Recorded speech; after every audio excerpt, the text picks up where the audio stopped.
আমি আপনাদেরকে বলছি, আপনারা একসময় চাকরি করবেন, সরকারি কিংবা বেসরকারি, আপনারা একসময় দোকানদারি করবেন, ব্যবসা বাণিজ্য, কিংবা আপনারা চাষাবাদ করবেন, কিংবা বিদেশ যাবেন, যেখানে যান পৃথিবীর যে প্রান্তেই থাকেন, যেই কাজই করেন, হারাম উপার্জন করবেন না। ঠিক আছে তো ইনশাআল্লাহ? হারাম উপার্জন না করলে মানুষের কাছে দাম পাবেন না, বইয়ের কাছে দাম পাবেন না, মা বাবার কাছে দাম পাবেন না, এলাকা মানুষের কাছে দাম পাবেন না, হুজুরও হয়তো অনেকে দাম দিবে না, কিন্তু আল্লাহ তাআলা দাম দিবেন। আগে ভাগে যে মেয়েটাকে বিয়ে করবেন বলে দিবেন যে আমি কিন্তু তেড়া যুবক, আমি কিন্তু ওই মাহফিলে ওয়াদা করে আসছি, আমি 2 নম্বর কামাই করব না। ডাল ভাত খেয়ে থাকা লাগতে পারে, অনেক সময় ডালও থাকবে না, এমনও হতে পারে লবণ ভাত খেয়ে থাকা লাগতে পারে, মরিচ ভাত খেয়ে থাকা লাগতে পারে। রাজি থাকলে আসো, এগুলা কোনো মুখরোচক গল্প শোনাচ্ছি না তোমাকে, আমি কিন্তু 2 নম্বর কামাই করব না, অতএব কামাই কম হবে, কষ্ট হবে, চাইলে আসো, আর না হলে এখনো রাস্তা মাপতে পারো। তবে যারা কষ্ট করে চলার নিয়ত করে আল্লাহ তাআলা এদেরকে সবচেয়ে সুখে রাখেন, শুধু আখিরাতে না দুনিয়াতেও। যারা চুরি করে কামাই করে বা 2 নম্বর পথে কামাই করে, আমরা বাহির থেকে দেখে মনে করি আহ কি সুখে আছে, অনেক টাকা পয়সা কামাই করতেছে, তাই না? কি গাড়ি বাড়ি চকচক করতেছে, ফক ফক করতেছে।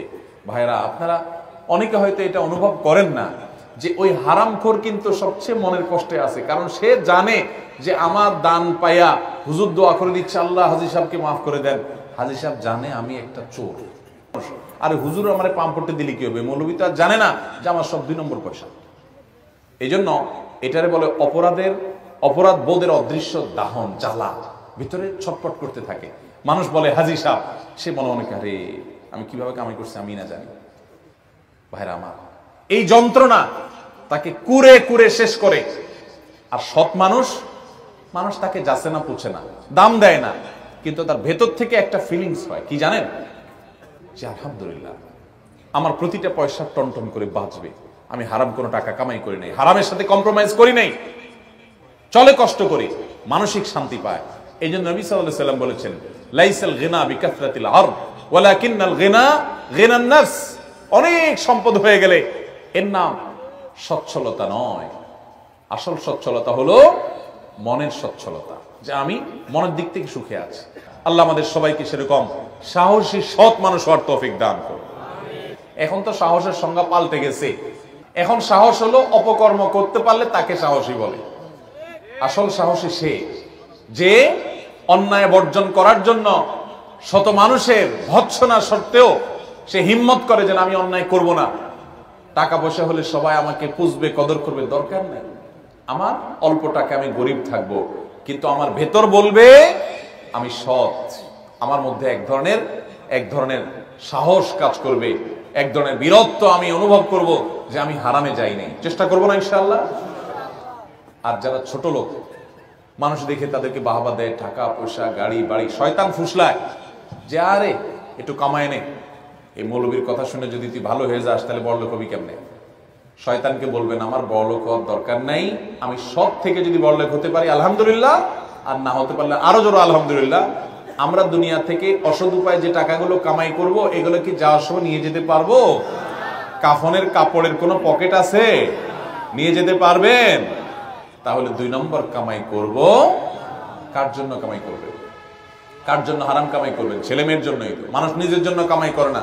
যত ঘুষখোর, যত সুদখোর, যত টিন চোর, যত গম চোর, যত রিলিফ চোর, যত হারামখোর আছে, এদের সবাইকে জিজ্ঞাসা করেন কার জন্য এত কষ্ট করেন? তারা কেউ কিন্তু নিজের এক পেটের জন্য এত কষ্ট করে না। কার জন্য করে জানেন? ছেলে মেয়ের জন্য, পরিবারের জন্য। মরার পরে যখন আযাব হবে, মানুষের সম্পদ আত্মসাৎ করেছেন অন্যায়ভাবে, হারাম উপার্জন করেছেন, তখন এই পরিবারের লোকেরা বলবে আল্লাহকে, আল্লাহ ওনাকে শাস্তি দিয়েন না, কারণ আমাদের জন্যই তো করছে। বলবে ইয়াউমা ইয়াফিরুল মারউ মিন আখিহি ওয়া উম্মিহি ওয়া আবিহি ওয়া সাহিবাতিহি ওয়া বানিহি। সেদিন মানুষ মানুষকে দেখে পালাবে, বাবাকে দেখে সন্তান পালাবে, মা সন্তান থেকে পালাবে, মা থেকে সন্তান পালাবে, যে না জানি আজকে দেখা হলে কোনো সব চেয়ে বসে, কিয়ামতের ময়দানে বিপদে পড়েছে, কেউ কারোর হবে না। লিকুল্লি ইমরিইন মিনহুম ইয়াওমাইদিন শাআনুন ইউগনি, সবাই ইয়া নফসি ইয়া নফসি করবে। অতএব আমি হারাম যাদের জন্য কামাই করব তারাও কিন্তু এর দায়ভার বহন করবে না। তার চাইতে বড় নির্বোধ কে আছে যে যাদের জন্য চুরি করে ওরাও তার দায় নেয় না? এর চেয়ে বড় বোকার কেউ আছে? তাহলে আসুন আমরা আজকের মাহফিলে শপথ করি, আমরা দুর্নীতি মুক্ত বাংলাদেশ গড়ব ইনশাআল্লাহ। আমরা নিজেরা দুর্নীতি করব না, দুর্নীতি সইব না, দুর্নীতিকে প্রশ্রয় দিব না। একটা কাজ আদায় করতে গিয়ে কষ্ট করা লাগে, কষ্ট করব, তারপরেও ঘুষ দেব না। ঠিক আছে না ইনশাআল্লাহ? আল্লাহ আমাদের সবাইকে সেরকম সাহসী সৎ মানুষ হওয়ার তৌফিক দান করুন।